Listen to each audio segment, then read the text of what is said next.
In these changing times, artists and performers across Central Florida are creating new ways to connect with the world. They are sharing their gifts and inspiring others through social media right from their living rooms.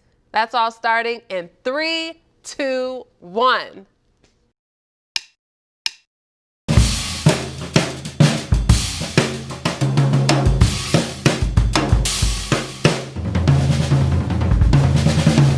I'm Renata Sago, your host.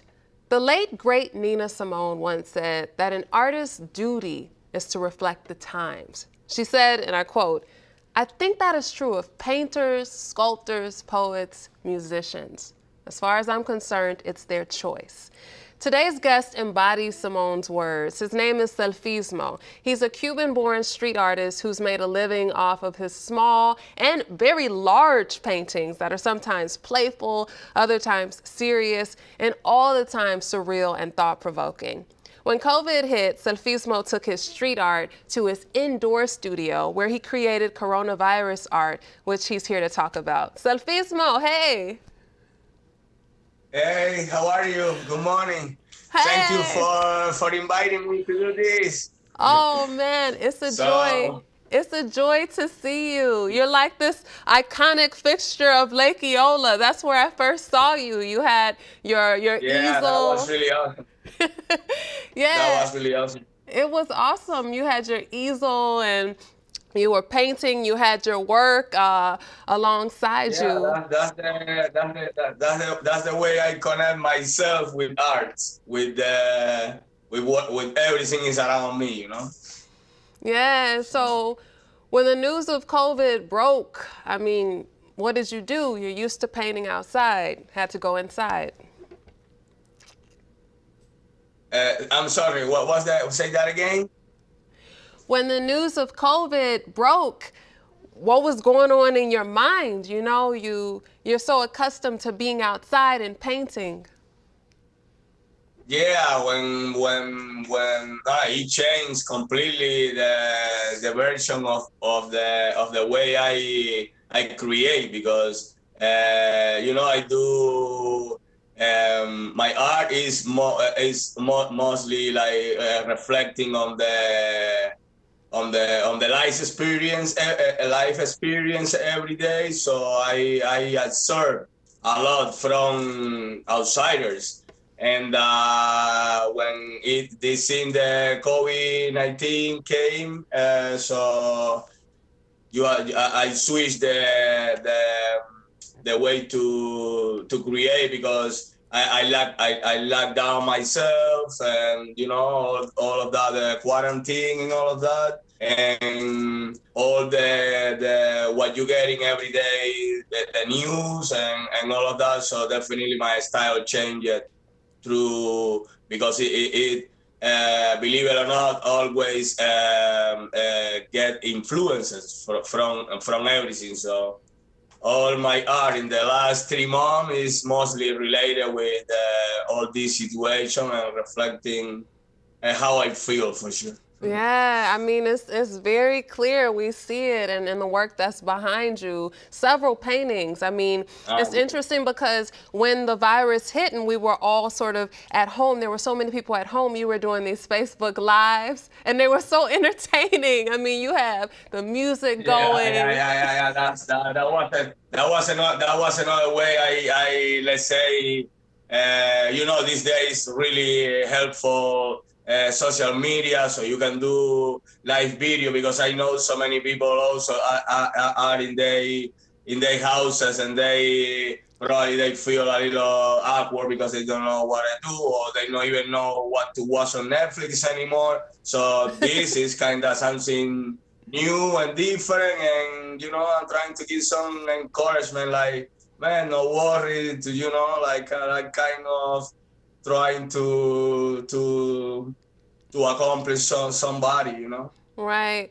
And there's something really exceptional about you, Selfismo, because you paint everything that you create is with one hand. Tell us a bit about the story, you know? Yeah, it's like I have no choice anyway. But yeah. No, I this is was just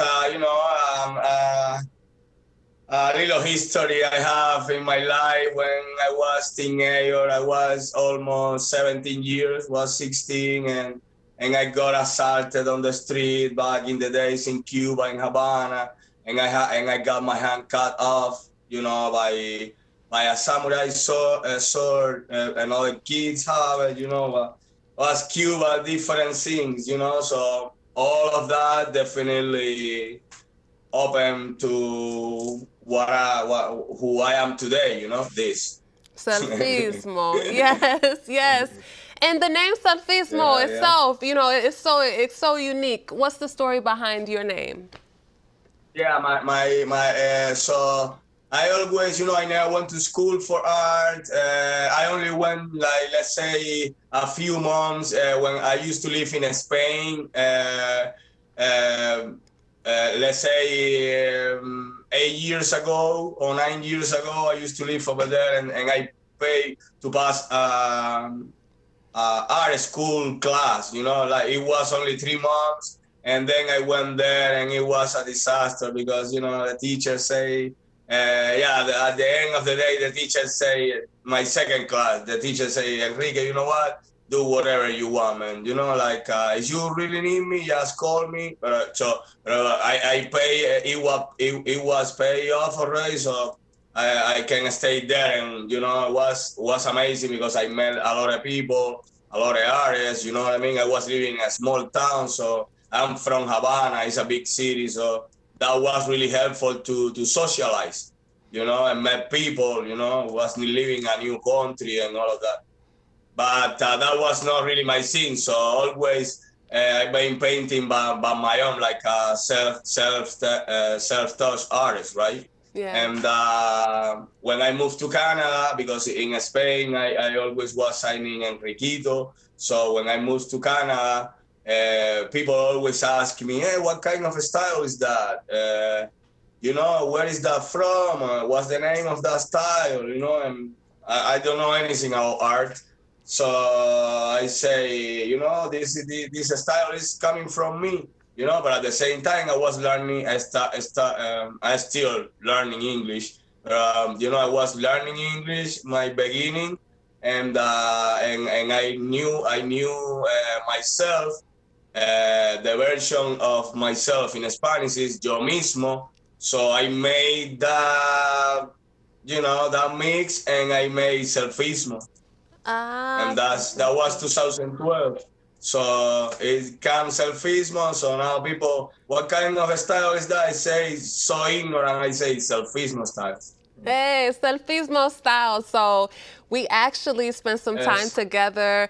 I visited your studio, and we're going to see a bit of the work that's behind you. It looks like you made some major progress on the work. It looks a lot different from when we were there together. And also, you showed a bit of your work from the coronavirus that you created, which includes these images of the virus itself in conversation with people. So let's check that out now.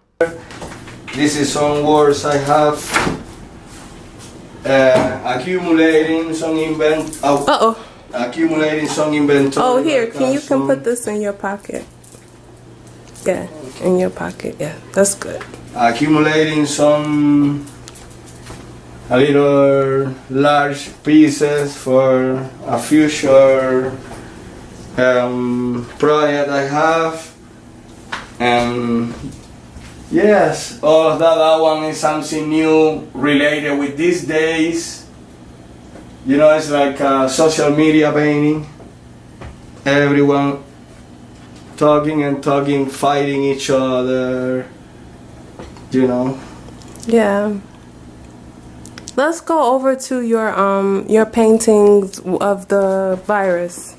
Okay, this is only 7 of them, like just put them a little as an example, but I have another, so they are 54, I have another 47 around, and in those portfolios over there, all related with the same subject. For example, this one is a little political, for me this character represents US, and this character represents the virus, so it's like talking, and you know, like I put that phrase over there, like we all know the real history, but we will survive because it's something somebody anyways will count later on, you know. Maybe songs die, but a song will survive. That was phenomenal. I had so much fun. Selfismo, you mentioned feeling a bit paranoid about getting back out to do street art. I know there have been some cases here in other parts of Florida. Do you see yourself getting back out anytime soon to paint? To be honest, I just did last Sunday. I went to, I went to the normal area, around Orange and Pine, Magnolia, those areas. I always walk around downtown, and I went there, and and it's like I don't even know if I want to go again because I don't know. I'm not too sure. I don't know if it's too soon or and I think everyone out there not really getting any precautions or anything. So I don't know. I don't know what's going on. So. But definitely, but I understand. Not everyone is the same. Me, I feel a little paranoid. Right, right. Well, Selfismo. So it's really affecting me. It's really affecting me in so many ways, because that's what I do. Yeah, yeah, yeah. Well, in the midst of it all, you're still creating, and we are so thankful to see your work. We're thankful that you shared it, and we're looking forward to seeing more of your work. How can we follow you? You can follow me. You can go by Selfismo as the way you pronounce it, Selfismo. You can go Selfismo on Instagram. You can go Selfismo on Facebook. You can go Selfismo on Twitter, and you can go Selfismo on YouTube. I got no more. I'm trying to start something on YouTube also, so around that. But mostly my promotion page are Facebook and Instagram. Wonderful. Thank you so much, Selfismo. Well, looking forward to seeing you for the next episode of Live from Home. Until then, stay great, be great, and hey, we're always looking for more talent. I know it's out there. All you have to do is submit your video to live@orangetvfl.net through Dropbox or WeTransfer, and we might use it on a future episode of Live from Home. Until next time, stay well.